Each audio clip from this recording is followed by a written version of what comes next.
오늘 함께 읽게 되어 있는 말씀은 갈라디아서 5장의 말씀입니다. 그리고 마태복음서 12장의 말씀이죠.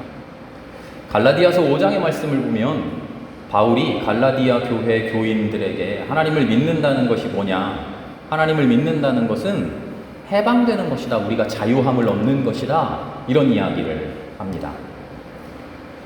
바울은 위대한 선교자였어요. 적어도 3차례의 선교 여행, 성경 사도행전을 통해서 우리가 알 수 있는 것은 3차례의 선교 여행이죠.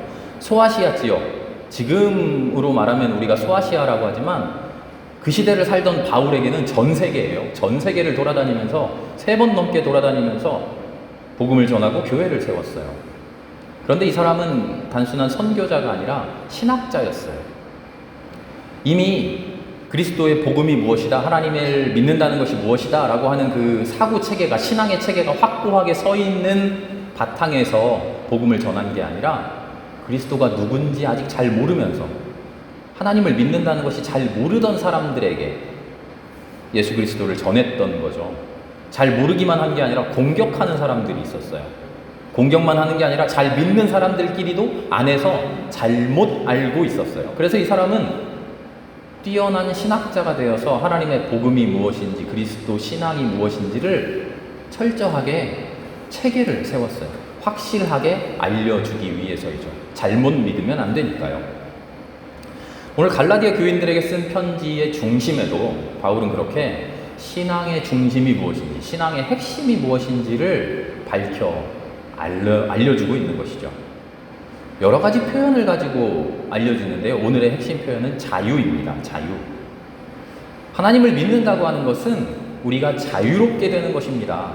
하나님을 믿는다고 하는 것은 억눌려져 있던 것, 억압되어 있던 것에서 해방되어서 자유함을 얻는 것입니다. 어디에서 해방됩니까? 우리가 뭐 언제 노예 생활하고 있습니까? 아니, 그런 해방이 아니라요. 육체의 욕망을 만족시키기 위한 세상 질서에 노예되어 있는 우리의 영혼, 우리의 삶을 해방시켜준다는 거죠. 복음은 해방입니다. 참된 깨달음을 얻는 내적인 해방이고, 깨달음대로 살 수 있도록 외적인 삶의 실천을 해줄 수 있는 외적 해방입니다. 갈라디아서 5장 6절을 보면 바울이 이런 얘기를 해요. 믿음이 사랑을 통하여 일하도록 합니다.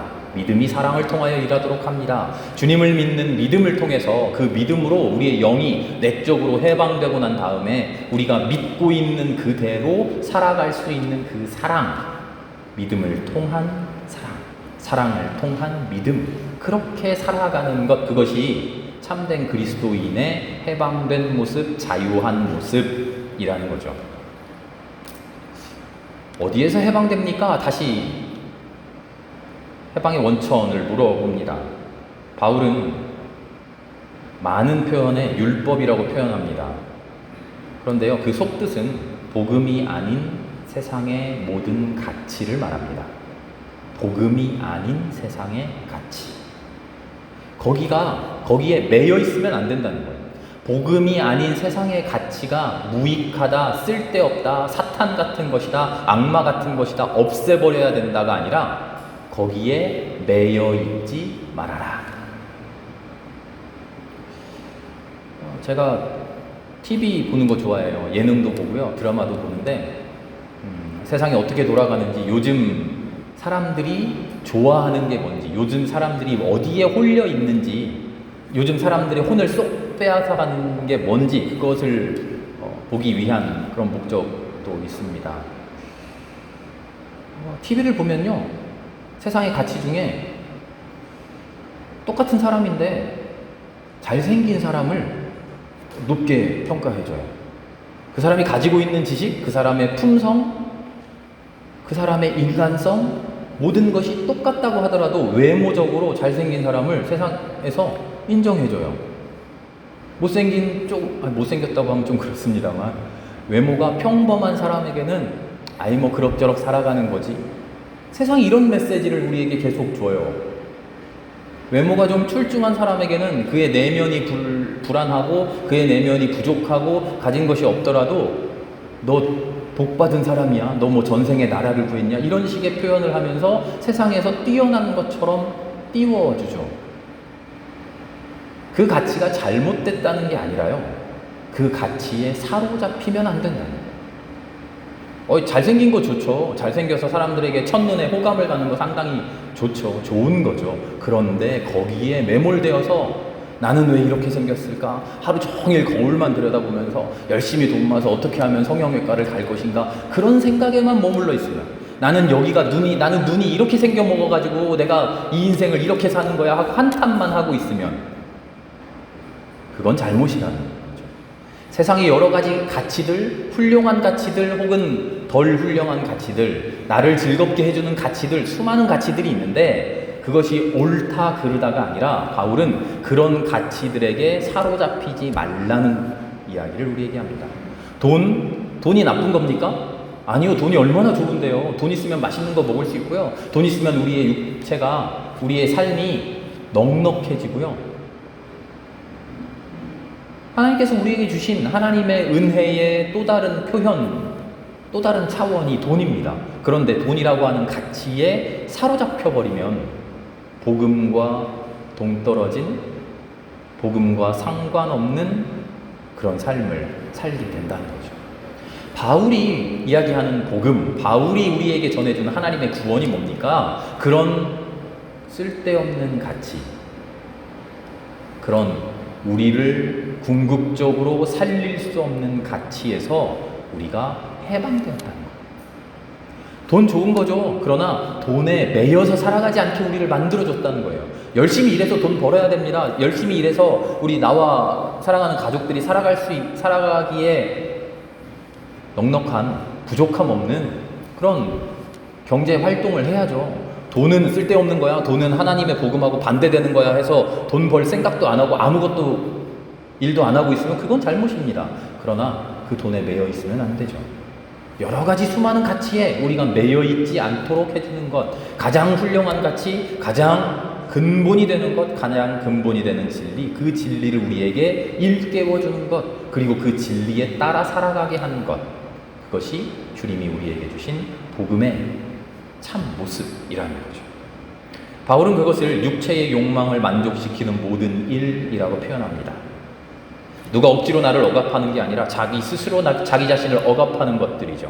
억지로가 아닌 나 스스로의 내적 복종 말입니다. 나의 만족에, 육체의 욕망에, 잘 먹고 잘 사는 일에, 인간의 원초적 욕구에, 사회적인 욕구에, 정치적인 욕구에, 소위 자기 실현에, 자아 성취에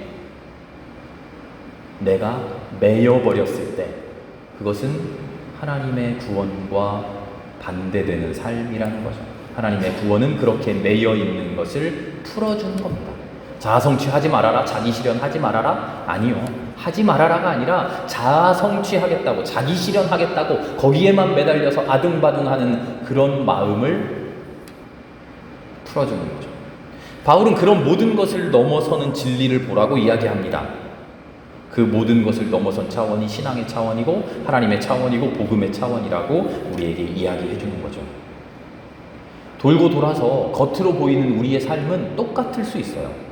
하나님을 믿기 전과 믿은 후에 우리의 삶은 그렇게 겉으로 보기에 완전히 달라지지 않습니다. 그러나 하나님의 진리에 뿌리 내려 살아가고 있는 그 삶의 본 모습은 완전히 달라지는 것이죠. 그것이 바로 믿음이 사랑을 통하여 일하는 것, 그리스도인의 해방된 삶, 자유된 삶의 모습입니다. 갈라디아서를 통해서 바울이 이 이야기를 해줍니다. 자, 오늘 함께 읽은 말씀은 안식일 이야기입니다. 안식일이 하나님이 주신 율법인데 안식일에 반드시 쉬어야 된다. 그 이야기가 오늘 함께 읽은 출애굽기 말씀이잖아요. 안식일을 지켜라. 거룩한 약속이다. 하나님께서 엿새 동안 창세기를 펼쳐봐라. 하나님께서 엿새 동안 일하시고 일곱째 날에 쉬지 않았느냐? 그러니까 너희도 쉬어야 된다. 하나님의 창조의 모방이고 하나님의 창조의 기념이고 하나님께 영광 돌리는 것이다. 거룩한 율법이다. 오늘날에도 주일 성수의 성경적인 근원으로 이야기하죠. 옛날에는 얼마나 더 대단한 율법이었을까요? 안식일을 지키는 것. 안식일을 지키지 않는다고 하는 것은 죽음에까지 이를 수 있는 그런 막대한 대단한 중죄였습니다. 복음서를 보면 예수님께서 율법학자 바리새인들에게 수많은 공격을 받는데요. 공격받았던 이유가 바로 여기에 있어요. 안식일을 지키지 않았다는 거예요. 예수님께서 안식일에 쉬지 않았다는 거예요. 안식일 율법을 어겼다는 겁니다. 실제로 복음서를 읽어보면 마태, 마가, 누가, 요한복음을 읽어보면 예수님은 이상하리만치 의도적인 것 아니야 싶을 정도로 안식일에 일하셔요. 무슨 일을 하셨다? 베데스다 연못에서 병자를 고치셨다. 그리고 그 뒤에 나오죠. 이날은 안식일이었다. 실로암 연못에서 눈먼 사람 고쳐주십니다. 그리고 뒤에 나옵니다. 이날은 안식일이었다. 등 굽은 여자를 고쳐주십니다. 이날은 안식일이었다. 수종병 앓는 사람 고쳐주십니다. 이날은 안식일이었다. 수많은 사람이 묻습니다. 안식일인데 그래도 되나요? 주저하면서 혹은 공격하면서 머뭇거리면서 묻습니다. 예수님은 그 질문을 기다렸다는 듯이 안식일의 주인이 누구냐? 안식일의 주인은 하나님 사랑하는 하나님의 백성이다. 그 이야기 중에 오늘은 마태복음 12장의 이야기를 보면요. 예수님께서 안식일에 손이 오그라든 사람, 손이 말랐다 그러는데 손 아마 장애를 가진 사람이겠죠. 손에 장애를 입은 사람을 고치셨다는 이야기입니다. 그런데 바리새인들이 발끈했다는 겁니다. 항상 그랬으니까요. 안식일을 범했다. 바리새인들이 발끈합니다. 이 바리새인들의 모습을 오늘 집중해서 보려고 합니다. 바리새인들이 예수님을 공격한 첫 번째 이유는 안식일 엄수는 하나님의 명령이라는 겁니다. 이 말이 맞습니까? 맞죠? 성경에 분명히 나와 있잖아요. 오늘 우리가 읽었잖아요. 출애굽기 31장에 안식일을 지켜라. 지키지 않는 자는 죽여라. 그런데 한편으로만 맞습니다. 하나님 안식일에 쉬라고 하셨어요. 그런데 중요한 것은 하나님이 인간들에게 안식일에 쉬라고 하셨는데 왜 쉬라고 하셨는지 그 본뜻을 보는 겁니다.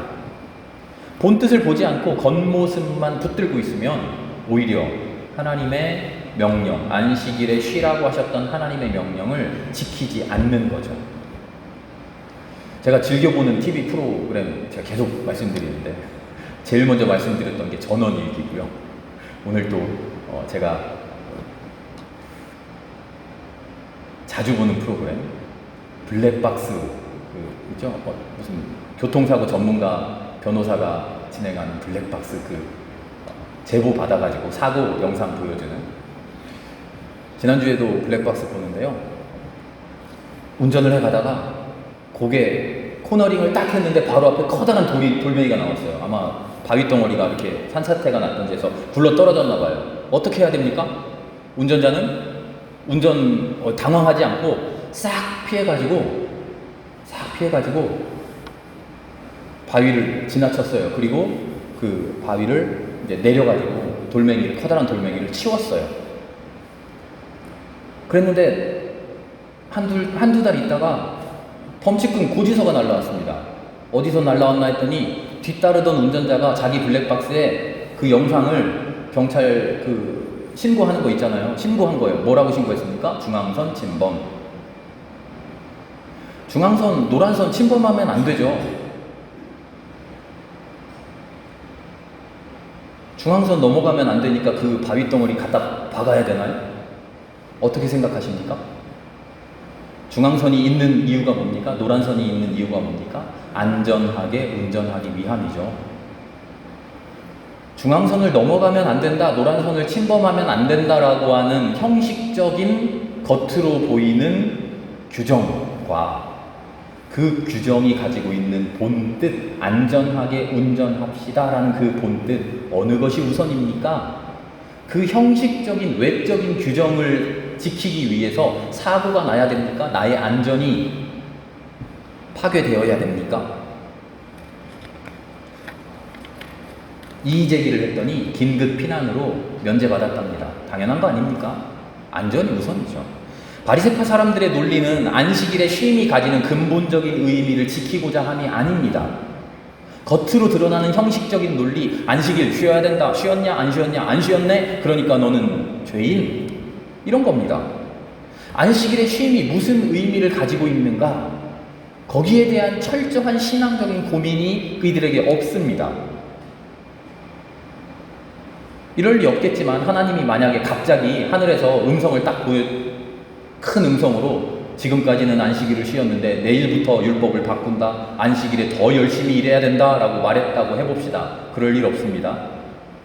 이 사람들은 아마도 그리고 나면 당장 나가서 안식일에 일해야지 누가 쉬고 있어 하고 난리를 칠 사람들입니다. 지난주까지 안식일에는 쉬어야만 해 난리를 치던 사람들이 하나님이 외적인 형식을 바꾸자마자 외적인 형식에만 집착해서 안식일에는 열심히 일해야지 하고 난리칠 사람들이라는 거죠. 근본 의미, 하나님 왜 이번에는 일하라고 하셨는가, 그것을 천착하고 거기에 대한 깊은 고민과 몸부림이, 내적 몸부림을 하려고 하지 않는 것이죠. 둘째 이유는 뭐냐면요, 12절, 제가 절 몇 절인지는 기억이 안 나네요. 바리새인들이 예수님을 고발하려고, 바리새인들이 예수님께 묻는데 안식일에 왜 쉬지 않습니까? 라고 묻는데 그 목적이 예수님을 고발하려고 그렇게 물었다는 겁니다. 하나님 안식일에 쉬라고 하셨는데 왜 당신은 일합니까? 그 이유가 뭡니까? 당신은 일하는 이유가 뭡니까? 하나님의 명령에 외적으로 반대되는 일을 하면서까지 그러는 이유가 뭡니까? 그러면서 이게 하나님의 명령이라고 주장하는 이유가 뭡니까? 진지한 신앙적인 고민을 가지고 문제를 제기하는 게 아니라 예수를 고발하기 위해서 문제 제기를 했다는 거죠. 하나님의 명령과 우리의 삶 사이에서 우리는 신앙인들은 질문합니다. 하나님 우리에게 왜 이런 명령하셨습니까? 하나님 왜 이렇게 살라고 하십니까? 어렵습니다. 힘듭니다. 나 그렇게 사는 거 싫습니다. 그렇게 살았더니 내 삶이 어렵습니다. 내가 아픕니다. 내가 괴롭습니다. 우리는 그런 질문을 하나님께 던져야 되는 거 아닙니까? 우리가 하나님께 던지는 질문, 그게 기도죠. 그 내용이 문제가 아니라 실은 그 질문의 의도, 나는 왜 이런 질문을 하나님께 하고 있는가? 바리새파 사람들이 지금 예수를 고발하기 위해서 안식일에 왜 안 쉬었냐라고 의문을 제기하는 것처럼 우리의 기도가, 하나님께 던지는 나의 질문이 그 깊은 곳에 있는 의도가 무엇인지를 봐야 됩니다. 난 하나님께 왜 이런 질문을 하고 있을까? 내 마음속에 어떤 걸림돌이 있길래, 하나님의 말씀과 내 마음이 어디에서 충돌하길래 나는 하나님께 이런 질문을 하는 걸까? 내 마음 깊은 곳에 있는 나의 욕심이, 나의 욕망이, 나의 소원이 무엇이길래 나는 하나님께 이런 기도를 하고 있는 걸까? 내 마음 깊은 곳에 있는 그 기도의 이유, 기도의 의도, 우리는 그것을 깊이 들여다봐야 돼요. 우리가 하나님을 믿는 이유가 뭡니까? 하나님의 말씀대로 살고자 하는 이유가 뭡니까? 참 진리를 깨달았기 때문에 순종합니까? 하나님의 말씀에 진정으로 감화돼서 그 말씀을 따릅니까? 아니면 믿어야 된다니까 믿습니까? 다들 주일날 교회 가니까 교회 나옵니까? 다들 기도하니까 옆에 사람들 보니까 기도하네, 나도 그렇게 기도합니까? 다들 찬양하니까 나도 찬양합니까? 다들 헌금하니까 떠밀리듯 헌금합니까? 형식적인 것, 외적인 것 잘 지켜야 되니까 그렇게 합니까? 진정으로 하나님을 믿게 되었기 때문에 말씀대로 사는 겁니까? 아니면 말씀대로 살라고 되어 있으니까 그렇게 살려고 해보는 겁니까? 안식일에 쉬는 것이 진리이기 때문에 쉬는 겁니까? 아니면 쉬라고 했으니까 쉬는 겁니까?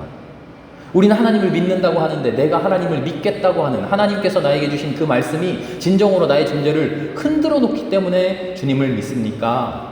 아니면 그게 말씀이라니까 떠들러 봤더니 성경에 있으니까 믿어야겠네 하는 겁니까? 진리를 위한 질문이 아니라 내 마음속에서부터 깊이 솟아나오는 하나님에 대한, 하나님께 묻는 물음이 아니라 내 삶을 두고 나는 왜 이런 기도를 하는가? 나는 왜 이런 물음을 하나님께 던지는가? 왜 이게 다른 사람들은 아무 고민이 안 되는데 나는 왜 이게 고민이 되는가? 이게 왜 내 삶을 아프게 하는가? 이 일을 두고 하나님은 나에게 무엇을 바라시는가? 그런 고민을 하는 게 아니라 그냥 그럴듯한 말로 하나님 나에게 복 주십시오. 하나님 내 삶을 책임져 주십시오. 성공하며 승리하며 살게 해주십시오. 앵무새처럼 고민 없는 기도들을 주님 앞에 털어놓고 있는가? 다시 말하면 이런 겁니다. 바리새인들처럼 형식 논리에 사로잡힌 기계적인 신앙, 그렇게 신앙생활 합니까? 하나님의 진리와 상관없는 개인적인 의도, 내 안에 숨겨져 있는 저 음흉한 의도, 그거 가지고 말만 번지르르하게 하나님께 그렇게 기도합니까? 우리 신앙생활 그런 거 아닙니까? 마태복음 우리에게 우리의 신앙을 고발합니다. 오늘 안식일입니다. 뭐 정확하게 따지면 토요일이 안식일이다 그렇게 이야기하죠. 상관없습니다. 오늘 안식일입니다. 그래서 오늘은 쉬어야 됩니다. 그런데 이 쉼의 시간이 우리에게 마냥 아이고 편하다 소파에 들어 누워서 한 손에 리모컨 가지고 TV 보는 그런 쉼이어서는 안 되는 겁니다. 우리의 쉼은 철저하게 괴로워야 됩니다. 우리의 쉼은 하나님을 떠나서 나의 삶에 몰두해 있던 것을 내려놓는 것이 나의 쉼입니다. 그 몰두함을 내려놓고 이제 하나님께 몰두하는 것이 진짜 쉼입니다. 하나님께 몰두해서 내가 하나님을 어떻게 믿고 있는가, 내 삶이 어떻게 하나님을 향하고 있는가, 내 삶에서 솟아나오는 나의 진짜 욕심이 뭔가, 나의 진짜 의도가 뭔가, 하나님을 믿겠다고 하는 나의 목적이 무언가, 그것을 철저하게 고민해야 됩니다. 그것이 우리의 진짜 쉼의 내용이어야 하는 거죠.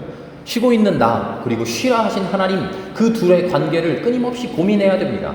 무엇을 쉬고 있는지, 무엇을 내려놓지 못하고 계속 붙들고 있는지 우리는 그것을 고민해야 됩니다. 맘 놓고 쉬는 것이 아니라 치열했던 삶을 내려놓고 삶의 근본에 대해서 더 치열하게 고민하는 것, 그것이 우리의 진짜 쉼 되어야 합니다.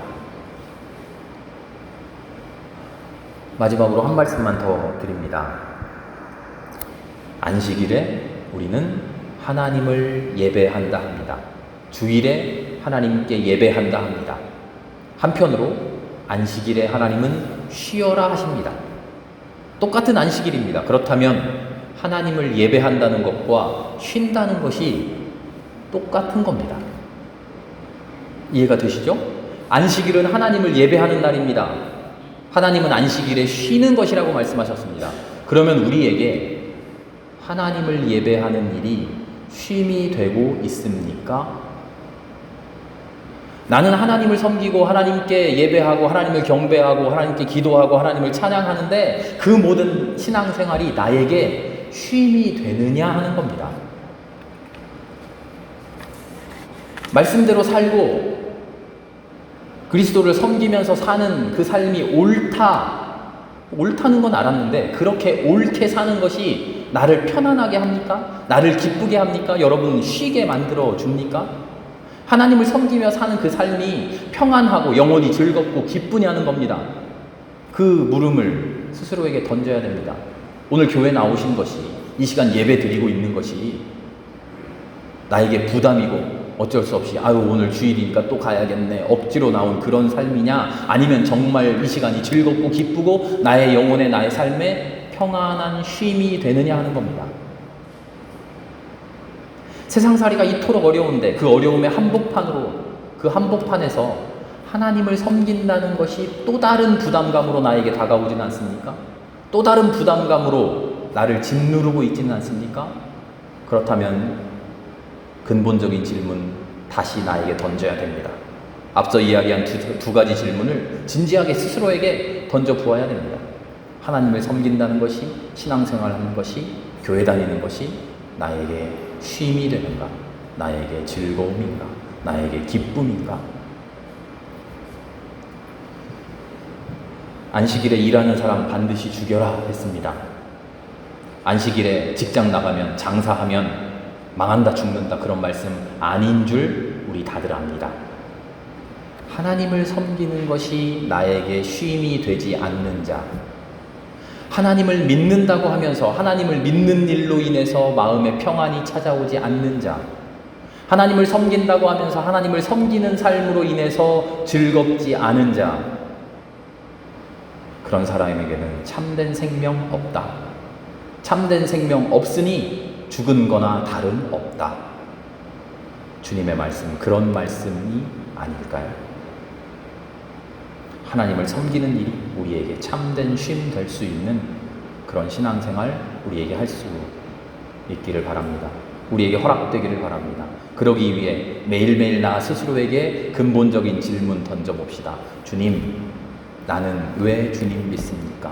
내가 주님 믿는 이유 뭡니까? 내가 주님 믿는 의도가 뭡니까? 내가 주님 믿는 목적이 뭡니까? 주님, 내 마음을 처음부터 밑바닥에서부터 어루만져 주십시오. 그렇게 기도할 수 있는, 그 기도에 응답받을 수 있는 저와 여러분 모두가 될 수 있기를 기도합니다. 함께 기도합니다.